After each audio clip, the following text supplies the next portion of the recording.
On the podcast this week, I am talking about your transition to become a trusted business advisor to help senior leaders grow the company. As finance and accounting professionals, we need to develop beyond sending reports and creating financial statements, but to dig deeper and send insights and relevant knowledge so key decisions can be made. It's about building the business, exceeding expectations, and doing our part in achieving the long-term vision. Enjoy the episode. Welcome to the Finance Leader Podcast, where leadership is bigger than the numbers. I am your host, Stephen McLean. This is the podcast for developing leaders in finance and accounting. This is episode number 30 and the end of season 3, and today I will discuss how we can become a trusted business advisor by helping senior leaders build the business, and I will talk about 3 recommendations. Number 1, tell a story with the numbers. Number 2, work with your IT team to make reporting better. And number 3, partner with leaders at all levels from around the company. Author Napoleon Hill said, "Strength and growth come only through continuous effort and struggle." Finance and accounting leaders should continue to strive to become trusted business advisors. We need to do our best to help senior leaders build the business. We must go beyond the daily fight to get our tasks done. We need to think bigger. Every task and requirement requires a new mindset and a new approach. A different mindset means that once you complete that report, what does it mean? How can you use that information to make the company better and exceed expectations? Everything we do is about building the business. Everything.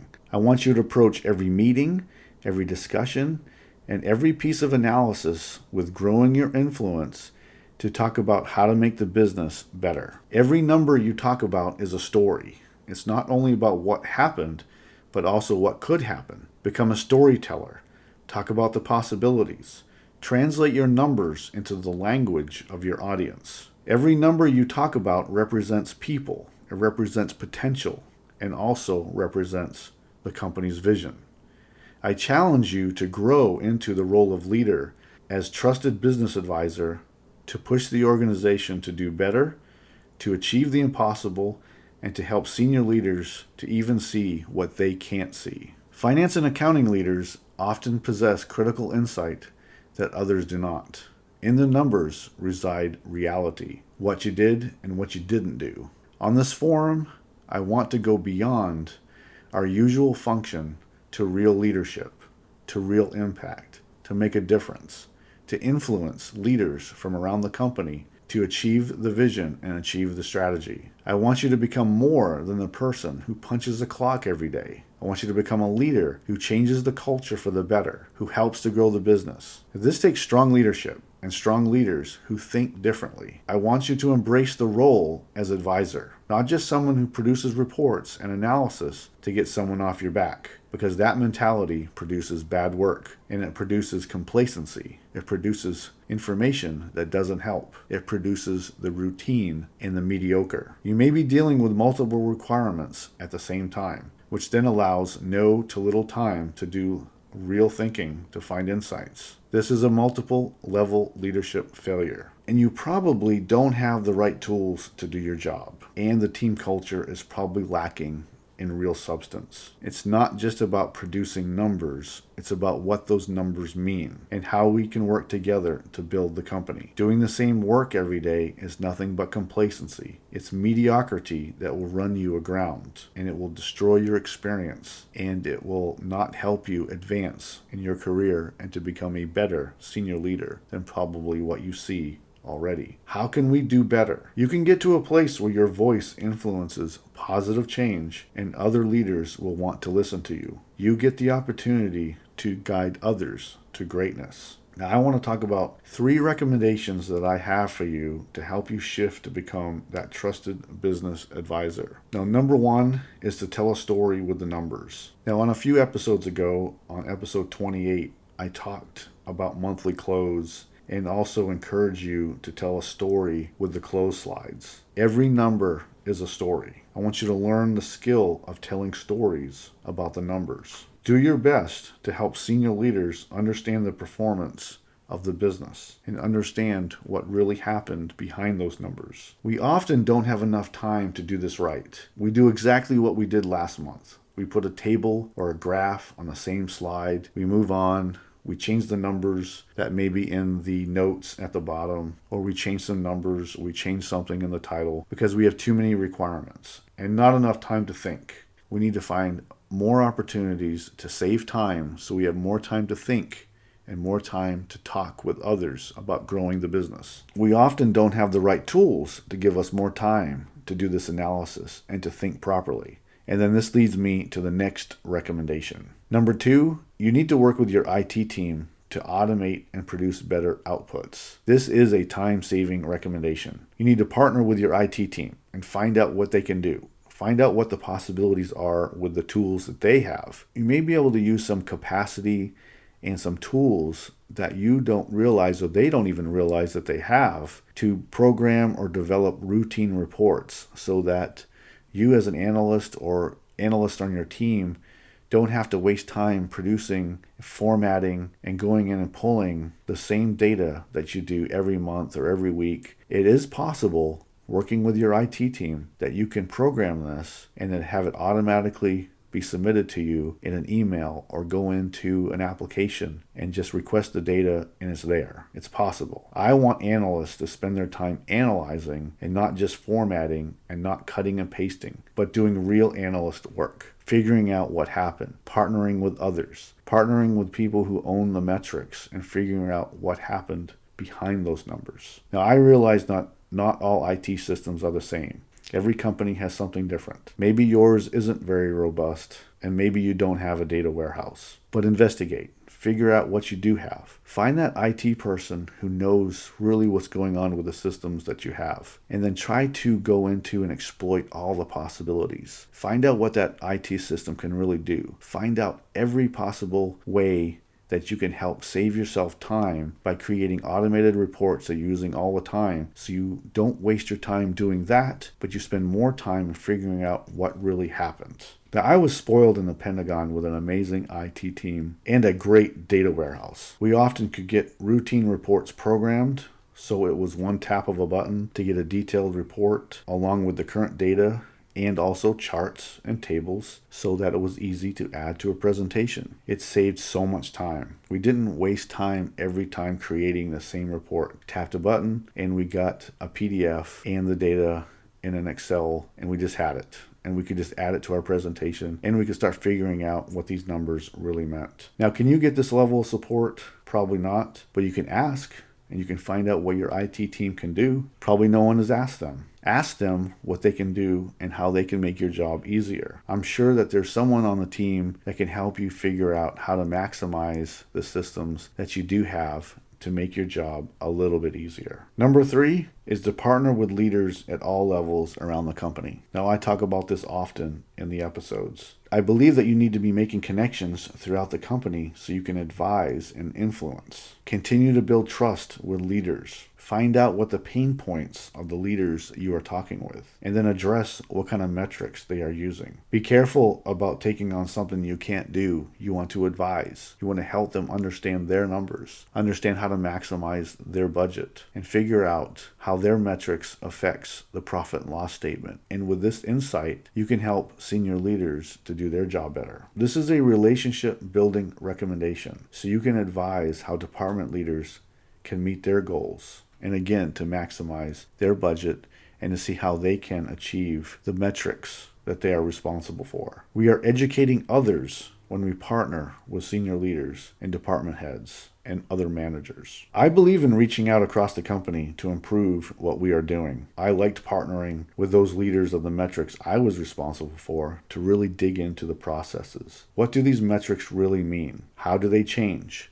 What affects them? What can I do to figure out what is happening? Maybe we can find an insight which can translate into efficiencies or a positive change on the profit and loss statement. The possibilities on what positive effect you have are endless. It's all about becoming a leader. It's It's becoming an influencer. It's talking with people. It's bridging gaps of communication. It's going beyond what you're doing every day on your laptop. It's going beyond what you're working on in your IT system or working on your Excel spreadsheet. It's about talking with others and about how to make the business better. It's about how you use the information and the data you have to find insights that really create positive change and to help others find other insights so you can maximize. Then you can exceed expectations of all your stakeholders. For an easy win today, I'm going to ask you a few things. How can you tell more of a story with the metrics and reports you are working with? And I want you to really develop that skill and figure out how you can contribute in a more effective way to grow the company. Who can you partner with today? Which department heads or managers or senior leaders that you routinely work with that you can truly partner with to figure out some key insights and to figure out how you can translate the numbers you're producing every month into something that's truly usable to make a change, to make a difference, and to find out what the company is really doing. So I challenge you to do that starting this month. I wanted to share some information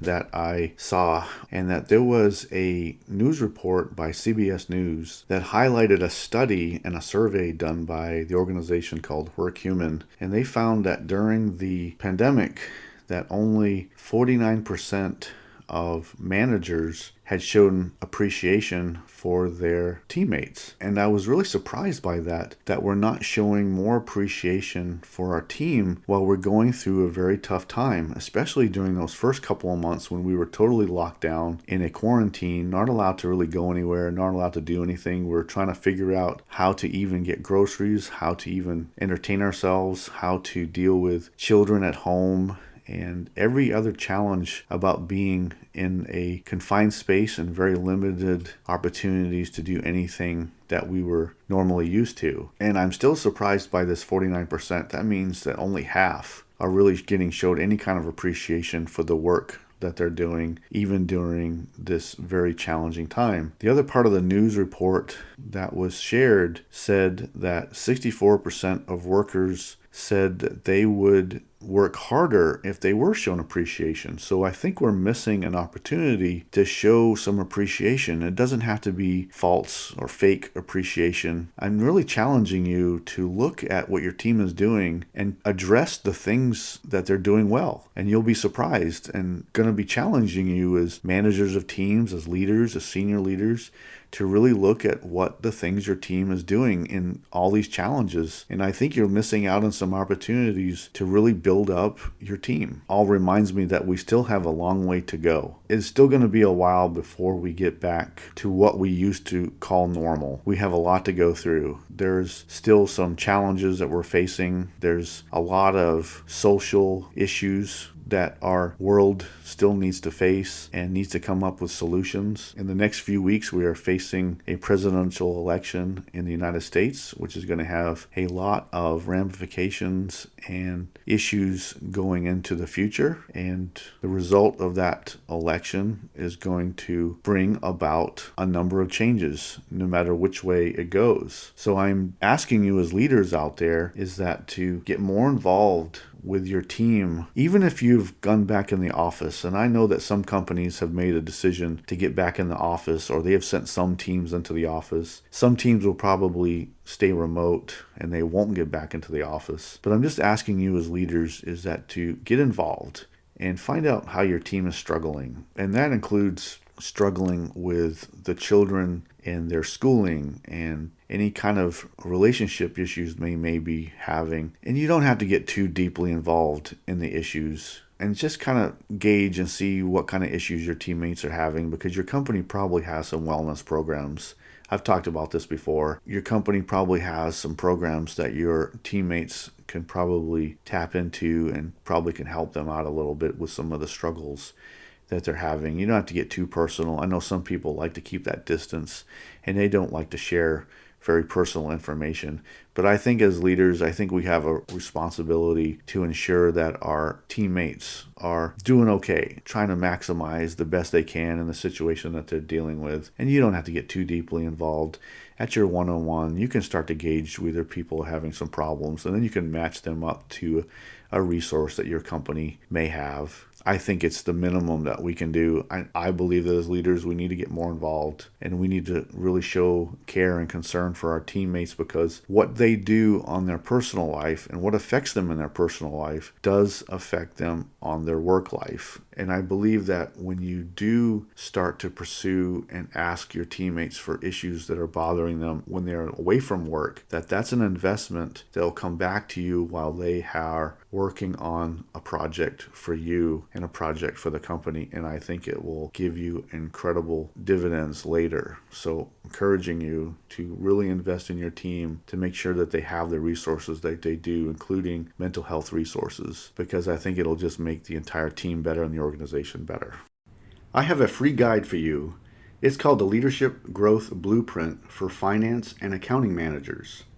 In the guide, I talk about 3 leadership areas: communication, team growth, and empowerment, plus a few recommendations around challenges with the systems you are probably using to complete your work. The link to the guide is in the episode description, or you can go to stephenmclean.com. Please use it to help you with a few leadership wins today. Thank you. This episode is sponsored by my new online course offering through Finance Leader Academy. It's called Advance Your Finance and Accounting Career, Developing a Promotion Strategy that will set you apart. Are you having difficulty getting recognition from your leadership despite all the hard work you pour into your job and your organization? This course helps you analyze what you bring to the organization, how you can set yourself apart from your peers through high visibility work and developing your leadership skills, plus how you can devise a strategy to move ahead. You can go to stephenmclean.com for more details. Today, I talked about how we can transition to trusted business advisor so we can help grow the business, and I talked about 3 recommendations. Number 1, tell a story with the numbers. Number 2, work with your IT team to make reporting better so you save more time. And number 3, partner with leaders at all levels from around the company. Now, this is the end of Season 3. The next few weeks, I will be offering some bonus content until Season 4 debuts on November 10th. Thank you for the incredible support. I hope this will be a forum for you to grow your leadership in finance and accounting. You know how I feel about our profession. I believe that we need to be leaders. We have insights, and we need to grow our influence throughout the organization so our company gets better. We get out of the complacency mode. We continue to improve. We continue to help others grow the company, and that requires strong leadership. We care about our team. We want to empower our team so that they can get beyond just doing that spreadsheet and that report, so they grow into strong leaders. Thank you very much for all the support. I want to continue to bring this forum to you and to address issues so that we can become better at our profession and better at really becoming true leaders in our organization. Thank you very much. I hope you enjoyed the Finance Leader Podcast. I am dedicated to helping you grow your leadership. I hope you enjoyed the show. You can get this episode wherever you find podcasts. Until next time, you can check out more resources at stephenmclean.com and sign up for my updates so you don't miss an episode of the show. And now, go lead your team, and I'll see you next time. Thank you.